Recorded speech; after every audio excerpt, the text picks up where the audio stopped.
Welcome to Nomayah Vineyard. This is one of Nelson's most prestigious properties. Today I'm going to be talking about the importance of marketing in today's hot real estate market. And who better to have that discussion with me than my husband and cameraman, Greg Monaghan. Hi, how you going? Pretty good. Hey folks. So Greg, you photograph and video just real estate. Can you tell me how the bit of backstory as to how that came to be? Yeah, sure. My passion was always been in photography. After a decade as being a real estate agent, Right. I saw an opportunity. I noticed that the photos that were becoming available to us just didn't seem to have that passion in them. They were photographs and they were pretty good, but I thought I could do better.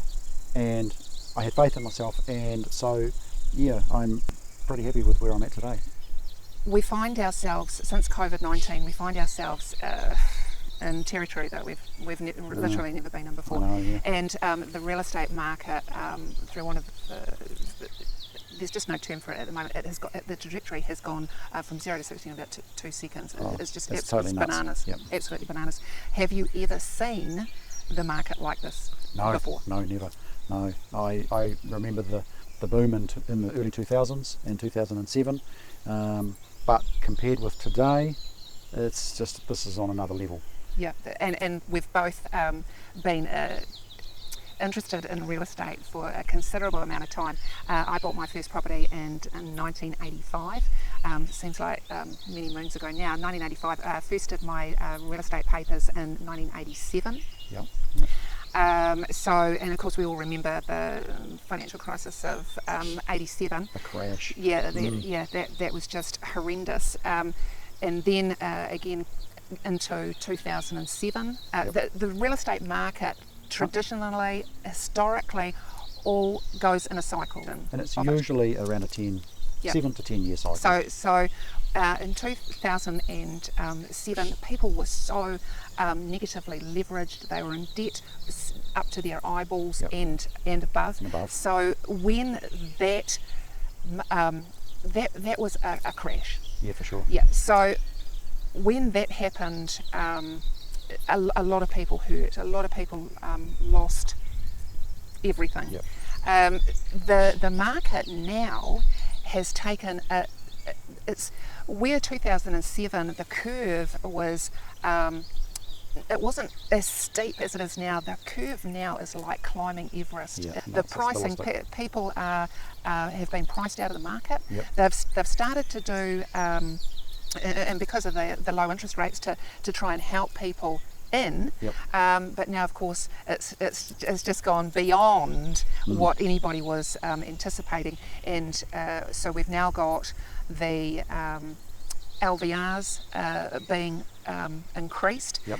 I don't think that's going to make a lot of difference myself. I think the investors are 2 steps ahead. They've probably already let go the properties that weren't performing as well as they could. Yep. They've already got that extra equity Yep. on hand to counteract that 30 to 40% that they're going to need to buy the next property. I don't think it's going to slow them down particularly much, but anyway, it is what it is. Yep. I think this steep trajectory that we're on now will adjust because it's not sustainable. I think it'll definitely adjust, but the cause is probably going to be another couple of lockdowns or some crisis that is going to turn that.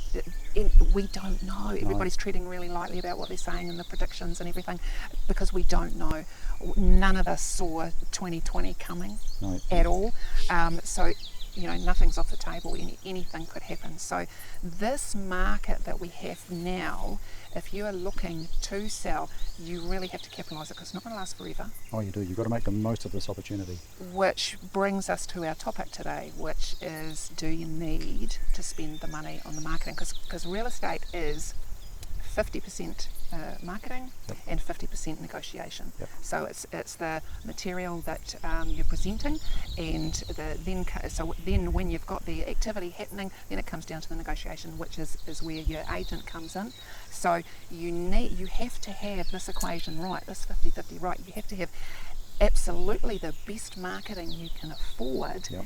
And get your hands on the best agent that you can. Yeah, exactly. So with that marketing, it has to be on point. You can't just have any photography and any videography. It has to be really good, because people just don't have the time like they used to. The shortlisting on the net, aren't they? Oh, they are. Whereas 10, 20 years ago, people that were actively in the market to buy used to go and visit every open home that was available to see. There was. Yeah.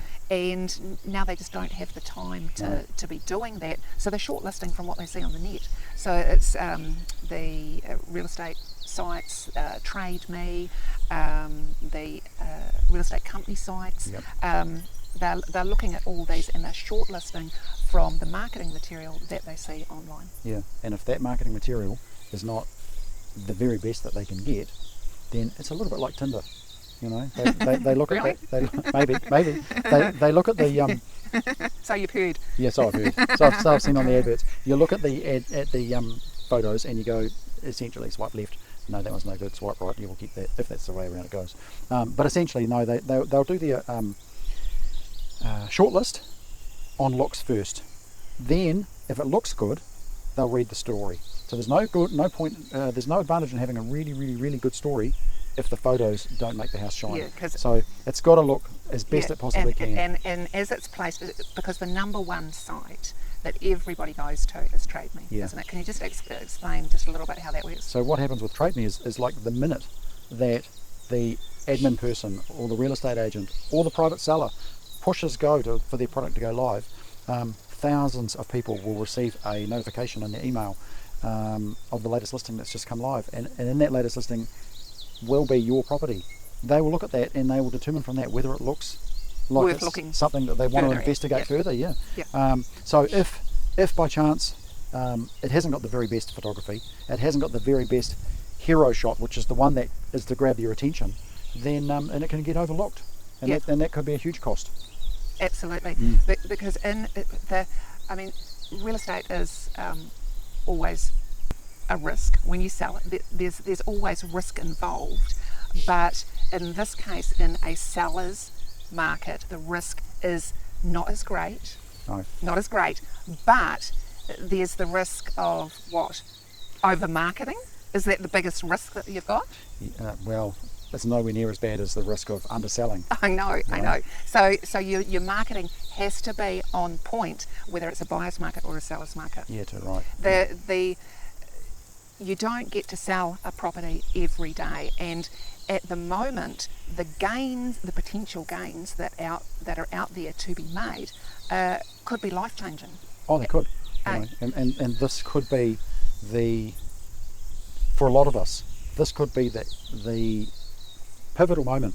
You've got to capitalise on the situation, make the most of it, spend the money to get the best marketing package that you can afford. Yep. And so there's differences in packages, and if you've got a certain budget that you're restrained by, that can be worked around. Oh, too right. The main points are, if you have some restrictions, you've got to have good photography that gives a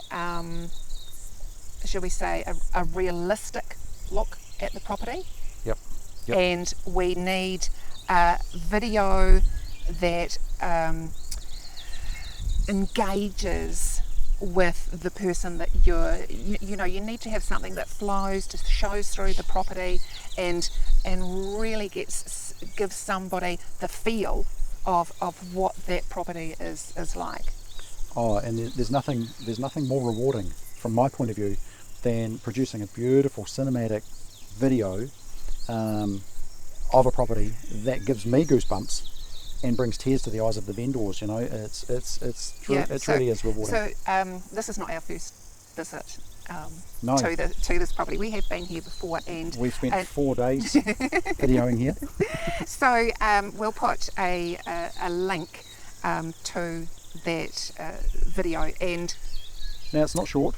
yeah, It's not a small property, but it's not a short video. It would have to probably be one of the longest videos that I've actually seen on a property in New Zealand, and some may say that was overkill. I don't. I think that given the situation, the climate that we're in with COVID, Yep. I think that you can't give somebody too much information on a property. No. People are now looking from offshore.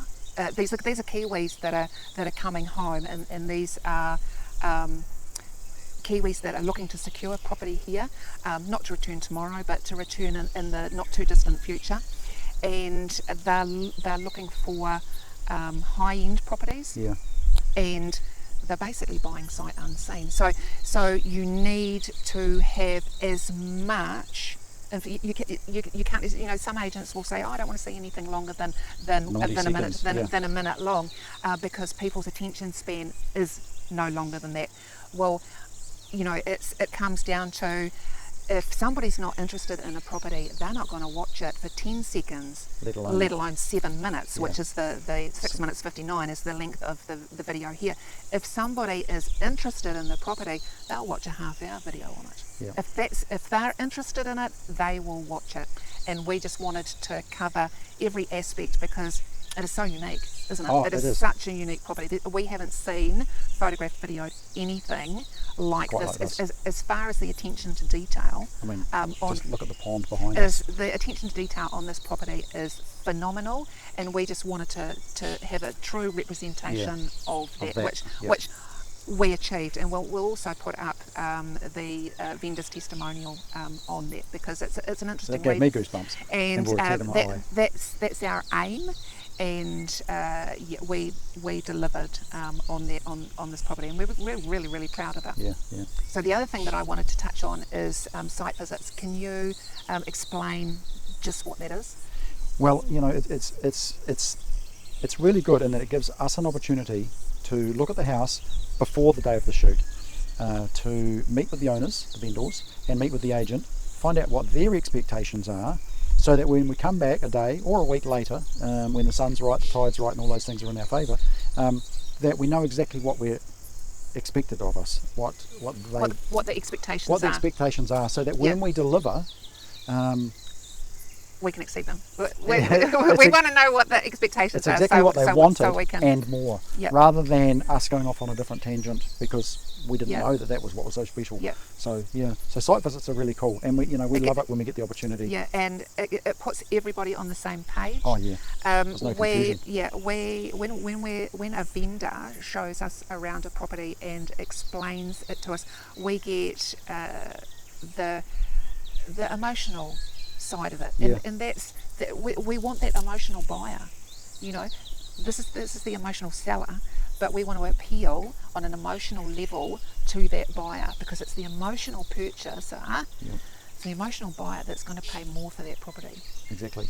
And if we can create a bit of emotion in the video along the lines of what the current owners have in the property, or what they love about the place, that makes it so much better. Yeah. So another point with site visits is we get to see how the property is presented prior to the day. Yeah. So if there's any adjustments or tweaks that need to be made, it's all very clear. And of course, the other thing is the presentation of a property. There's no point in spending money on photography. You can have the best photographer in the world, the best videographer in the world, but if the presentation's not right, it's just a waste of money. Because I do not believe in throwing good money away. So there's key points of presentation that always have to be addressed, no matter what level the property is at, no matter where it sits in the market. The basics have to be covered off. Of course. And those basics are to declutter. these are not negotiable as far as selling a property goes. You have to declutter. You're going to sell the property anyway. You might as well start packing. You put it all away. The less stuff, the more space. And people say to me, but this is how I live. They can take it or leave it. They're not coming to stay for an Airbnb weekend. No. We want them to buy the house, to move in, to live in it. Yep. So declutter it. Get rid of all that weird stuff that you've got on the wall, on the walls and out the back. It's got to go. Pack it away. Put it in boxes in the garage, or hire some storage and just get it out of there, because it's just going to put people off. Somebody is going to walk through that door and they're either going to say hell yes or hell no, and that's it. There's no going back, because once they've seen it a certain way, there's no unseeing it. There's no unseeing it. They're out of there. They're gone. Yep. And we've seen that. You've seen it on TV. You've seen it on those home reno programs. The difference between a house that has been prepared for market or not prepared for market is it could be $100,000, and that's life changing. Absolutely life changing for someone. So spending a little bit of money in the preparation will pay off big time. So on to the second thing. Once you've cleared everything away, you've got to start cleaning.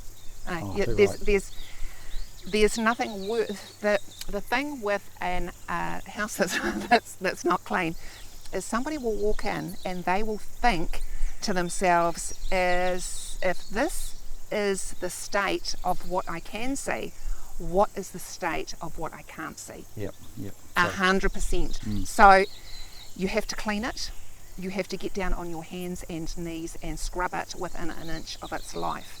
If that's not your, if seriously, if somebody told me to take a week off work and scrub my house from top to bottom, and it will probably net me 10 grand. 10 grand. I'd be saying I'm taking 2 weeks off work and I'm going to make sure I make 20 grand out of it. That is going to sparkle. So you have to clean it. If that's not your thing, spend $1,000 and get somebody in there to do a commercial clean. Yeah, that'll make the difference. Commercial clean. Just put everything away and have that looking. You don't have to be able to eat off the floor, but it needs to be sparkly clean. It needs to smell fresh. Yep. It needs to be clean. Yeah, you're right. And the third thing is to stage it. Oh, definitely, staging makes a huge difference. People cannot imagine. Yep. You can't imagine the difference staging makes, but some people can't imagine what it will be like to live in that house when it's not staged.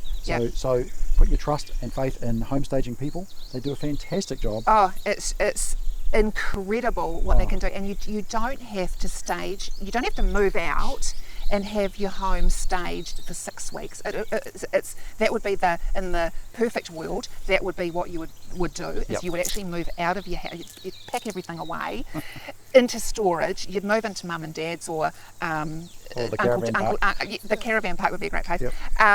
So you'd pack everything away. You'd have the home stager come in, completely redo the inside, and then go through your marketing process. The house would sell. Everything would come out. Obviously, people can't afford to do that, but you can still get your home stager in. You can get a partial stage. You don't have to have the whole thing done. They can look at what you've got and make tweaks to it, so you can still live in it while it's staged. Okay? And it will make a huge difference, even the smallest things. It makes a phenomenal difference. We did a property where it had been on the market for a considerable amount of time, and it had a couple of offers, but offers at nowhere near the level that the vendor was expecting. And after 6-7 months, even as a vendor, you'd even start to doubt yourself as to where your price expectation was. They had been, and a lot of the real estate business is referrals, so they'd been talking to a friend of a friend, and somebody had suggested that they maybe look at a different agent. Fresh eyes came into the picture, and a fresh marketing campaign, fresh photos, and a home stager came in, and all they did was accessorise. They just accessorised better than what was currently there. So I think all up the cost was under $1,000. It was done on a budget due to the fact that the vendor had already spent money, and it's True, very yep. hard to spend money on top of money you've already spent when something hasn't worked, to invest more money into it. But the vendor invested, and the result within a few weeks was a sale, and a sale at $170,000 higher than the highest offer that had previously been received. Yeah, so staging works. It's all about the presentation. Yeah. All about the presentation, and of course you need a good agent. Oh, of course. So remember, if there's any takeaway from this, when selling a property, it is 50% the marketing and 50% the negotiation. If you haven't got those things right, you're not going to get the best result that you could do. You still get a result. You're still going to get a result, but it's not likely to be as good as it could have been. Yeah. So we want everybody to capitalise on their investment. We want to see everybody do as well as they can do, and make the real estate process as stressless as possible, because we know what it's like. So I'd like to say thank you for joining me. Oh, thank you for having me. And I look forward to doing more of these. So we will be talking to mortgage brokers, valuers, builders, Home stager. Yeah, most definitely a exceptionally good home stager, and on a regular basis. So if there's any questions that you have, just write them in the comments below. We'll answer those as soon as we possibly can. And we look forward to seeing you on the next one. So if you like what you've seen, please give us a thumbs up, hit that like button, and also subscribe. We would so appreciate that. And hit that notifications bell as well. So as soon as we put something up, you're going to see it. And we appreciate your time and your company, and look forward to seeing you again soon. Yeah, Thanks. Thanks. Bye. See you, bye.